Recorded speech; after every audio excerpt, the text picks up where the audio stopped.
தூங்கா நகரம், விழா நகரம் மதுரை மீண்டும் ஜொலிக்க தொடங்கி இருக்கிறது.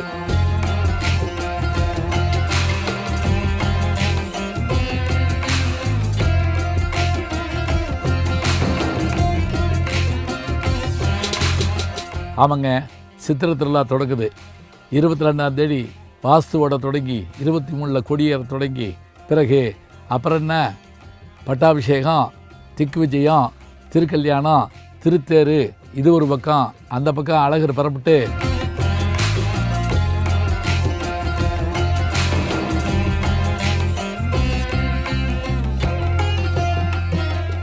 ஜே ஜேன்னு இருக்குங்க மதுரை.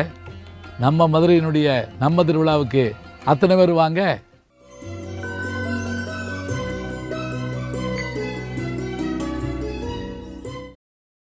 வணக்கம். சித்திரை திருவிழா தொடங்கி இன்றைக்கு 10ஆம் நாள் திருநாள். இந்த 10ஆம் நாளிலே என்ன சிறப்பு என்றால், இன்றைக்குத்தான் மதுரை விழாக்கோலமாக, மணக்கோலமாக காட்சி தருகிற பெருமையை காணுகிறோம்.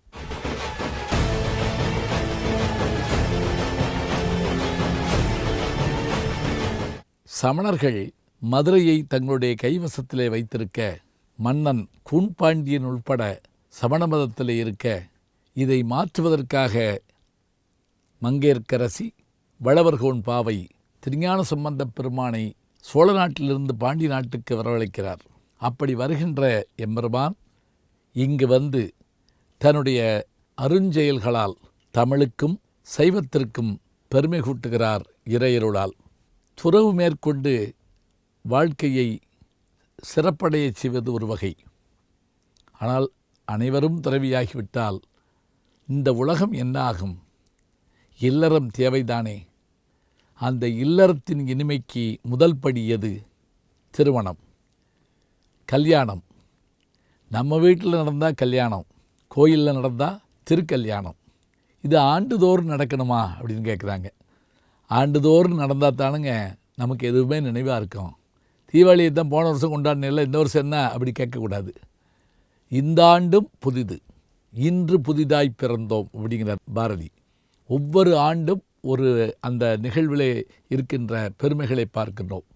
மலையத்துவசனுடைய மகளாக பிறந்த தடாதகை பிராட்டி எம்பெருமாட்டி, நெருப்பிலே தோன்றிய மீனாட்சி, தன்னுடைய தாயாகிய காஞ்சனமாலையால் வளர்க்கப்பட்டு பாண்டிய இளவரசியாக பெருமைகள் உடையவளாக இந்த அரசி காட்சி தருகிறாள்.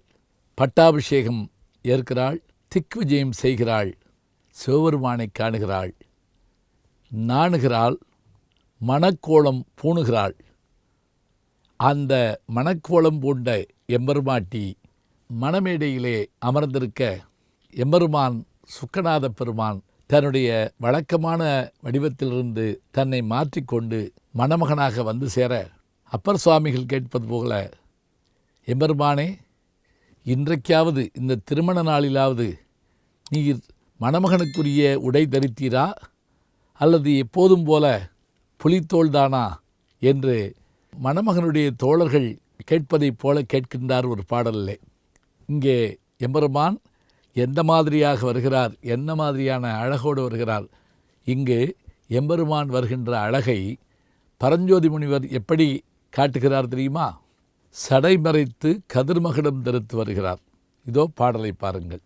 சடைமறைத்து கதிர்மகுடம் தரித்து நரும் குன்றையும் தார் தணந்து வேப்பம் தொடை முடித்து விடனாக களனகற்றி மாணிக்கச் சுடற்பூன் ஏந்தி விடை நிறுத்தி கையிலெடுத்து வழுதி மருமகனாகி மீனநோக்கின் மடவரலை மணந்துலகம் முழுதாண்ட சுந்தரனை வணக்கம் செய்வாம். இத்தகைய பெருமையோடு மணமகன் வர, மணமகள் மீனாட்சி வருகிறார். அதிகாலையிலேயே இன்றைக்கு புறப்பட்டு வலம் வந்த பிறகு அவர்கள் வருகிறார்கள். இந்த திருமணத்தை காண்பதற்கு எப்படி திருமுருகாற்றுப்படையிலே முருகப்பெருமானுடைய திருமணத்தை காண்பதற்கு தேவலோகத்தைச் சேர்ந்த அத்தனை பெருமக்கள் வந்தார்களோ, அதுபோல இங்கே திருப்பரங்குன்றத்திலிருந்து பவளக்கணிவாய் பெருமாளும் சுப்பிரமணிய சுவாமியும் இந்த திருமணத்தை காண வருகிறார்கள். இதில் என்ன சிறப்பு என்றால், நம்முடைய இல்லங்களிலே திருமண புகைப்படங்களை பார்க்கிற போது குழந்தைகள் வெகுளியாக கேட்கும். அப்பா நான் எங்கப்பா காணோம், அம்மா நீ மட்டும் இருக்கீங்க அப்படின்னு கேட்பாங்க. குழந்தைகள் தன்னுடைய திருமணத்தை காணவில்லையே என்று ஏங்கி நிற்கும்போது பெற்றோர்கள் சிரிப்பார்கள். இப்படியான நிகழ்வை நாம் வீடுகளிலே பார்க்கிறோம். ஆனால் இறை திருமணத்திலே ஒரு சிறப்பு என்ன என்றால், தன்னுடைய தாய் தந்தைக்கு நடக்கின்ற அந்த திருமண நிகழ்வை காண்பதற்கு முருகப்பெருமான் வருவதும், பவளக்கனிவாய் பெருமாள் உடன் வந்து சகோதரனாக இருந்து திருமணத்தை நடத்தி வைப்பதுமான காட்சியை பார்க்கிறோம். அதோடு இதற்கான நேரம் இந்த ஆண்டு குறிக்கப்பட்டிருப்பது எந்த நேரத்தில் என்று சொன்னால் 8:35 8:59 அந்த திருமாங்கல்யம் பூட்டுகின்ற செயல்பாடு நடக்கும். அதனை எப்படி செய்து காட்டுவார்கள் என்றால், ஒரு அர்ச்சகர் மீனாட்சியினுடைய வேடம் போட்டு நிற்பார், மற்றவர் சொக்கநாதர் வேடம் போட்டிருப்பார். அந்த திருமாங்கல்யத்தை கையில் எடுத்து அவர்களுடைய அந்த திருவடியில் வைத்து அதனை நிகழ்த்தி காட்டுவார்கள். சரி, திருமணம் முடிகிறது என்றால் இந்த திருமணத்தை காண வந்த பெருமக்கள் எல்லோரும் செய்கின்ற அந்த செயல்பாடு என்ன என்றால், அது அற்புதமான காட்சி. நான் நேர்முகவரனையும் பண்ணி கொண்டிருக்கிறேன், நம்முடைய தொலைக்காட்சியிலும் பேசி கொண்டிருக்கிறேன். அதில் நான் பார்க்கிற காட்சி என்ன தெரியுங்களா? அத்தனை பேர் வந்திருப்பவர்களெல்லாம் 4 மணிக்கே வந்து அமர்ந்திருப்பார்கள். தங்களுடைய அந்த மாங்கல்யத்தை, பழைய மாங்கல்யத்தை மாற்றி கோவிலில் தரப்படுகிற மங்களகரமான அந்த பொருள்களோடு சேர்ந்த மஞ்சள் கயிற்றை மாற்றிக்கொள்வார்கள். அங்கே திருமாங்கல்யம் எம்பெருமாட்டிக்கு சூட்டப்படுகிற போது இங்கு இவர்கள் அதை தங்களுடைய கைகளிலே மாற்றுகிற காட்சியை பார்க்கலாம். திருமணத்துக்கு வந்திருந்தவர்களை வரவேற்று நேர்முகவரனை பண்ணுவதோடு பிறகு வந்தவர்களை பசியோடு அனுப்பலாமா? ஒருபோதும் செய்ய மாட்டார். கல்லுணில் தேரைக்கும் கருப்பை உயிர்க்கும் புல்லுணவேனும் தருகின்ற எம்பெருமான் இங்கு இவர்களுக்கெல்லாம் உணவளிக்கிறார். அது எப்படி? மணமகளாகி மீனாட்சி கேட்டாராம், மாப்பிள்ளை வீட்டிலிருந்து ஒருவர் வரவில்லையே, உணவு நிறைய இருக்கிறது, என்ன செய்யலாம்? உடனே சிவபெருமான் தன்னுடைய பூதகணங்களில் ஒருவராகிய குண்டோதரனை அனுப்ப, குண்டோதரன் இருந்ததெல்லாம் உண்டு முடித்ததோடு பண்டகசாலையில் இருந்த பொருள்களையும் உண்டு முடித்து விட்டான். அரிசி, பருப்பு, காய்கறி, இலை என்று. தண்ணீர் தாகம் எடுத்தது. தண்ணீர் தண்ணீர் என்று கத்த சிவபெருமான் கைவை என்று சொல்ல, கைவை வைகையாக மாறி அது உருவெடுத்தது. அப்படி எம்பெருமானால் உருவாக்கப்பட்ட நதி வைகை நதி என்பதையும் நாம் பார்க்கிறோம். இதோ திருமணத்திற்கு வந்திருந்த அத்தனை பேருக்கும் உணவு படைக்கப்படுவதற்கான இடமாக சேதுபதி மேல்நிலைப் பள்ளியிலே எல்லோரும் சேர்ந்து மாப்பிள்ளை வீட்டுக்காரர்கள் பெண் வீட்டுக்காரர்கள் என்பது போல போட்டி போட்டுக்கொண்டு சமையல் செய்து கொண்டும் வருகிறவர்களுக்கு விருந்துபச்சாரம் செய்து கொண்டும் இருக்கிறார்கள்.